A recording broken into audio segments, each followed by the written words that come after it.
Hallelujah. पुन्हा एकदा यशोदया सागर चॅनलमध्ये सर्वांचं स्वागत असो. प्लीज सर्वांनी हा चॅनल सबस्क्राईब करा, लाईक करा, की जेणेकरून मोठा व्हिडिओ आणि मोठी प्रार्थना तुमच्या सर्वांसाठी केली जाईल.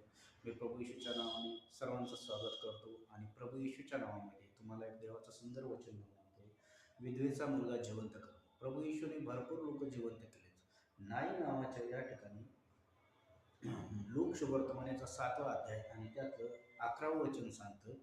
नंतर असे झाले की तो नाईन नावाच्या गावात गेला आणि शिष्यांचा मोठा समुदाय त्याच्या मागे गेला.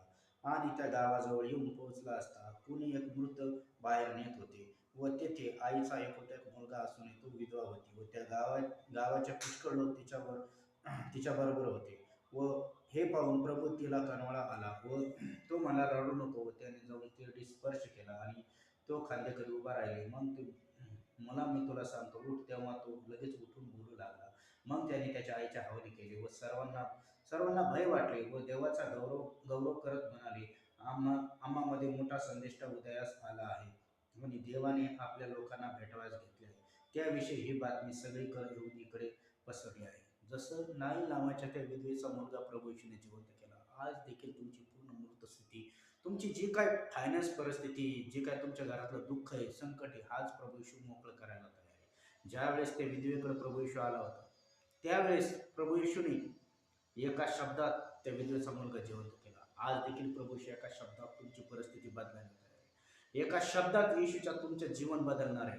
फक्त तुम्ही विश्वास धरायचा. कारण की ज्यावेळेस त्या विधव्या बाईने येशूकडे विश्वास धरला आणि तिरडी थांबवली, तसंच तुम्ही आज तुमची परिस्थिती काही असो, लोक नकारात्मक बोलत असेल, तुम्हाला वाटत असेल ही परिस्थिती नाही बदलणार, पण येशूच्या नावात परिस्थिती बदलणार आहे. असाच विश्वास ज्यावेळेस लाजरला जीवन करायचं होतं त्यावेळेस त्या लोकांनी धरला. पण ज्यावेळेस 3 दिवस होऊन गेले आणि ते बोलले की आता लाजर उठणार नाही, पण प्रभू येशू मार्थाला म्हणला, मार्था तर तू आज विश्वास धरला तर आज तुझा भाऊ ती जिवंत पाहिजे. आणि येशूने फक्त लाजर या नावाने आख्या दिली आणि तो जिवंत आला. तसंच नाईल गावात, नाईल म्हणजे ज्या गावात कधी दुःख नाही, गावात येशू आला आणि येशूने दुःख केलं. हा डिसेंबराचा महिना आहे. आज येशू प्रत्येकाच्या जीवनात येणार आहे. म्हणून प्रियांनो, आज त्या प्रभू येशूला इन्व्हाइट करा. आज तुमचे दुःख तो आनंदात बदलावा.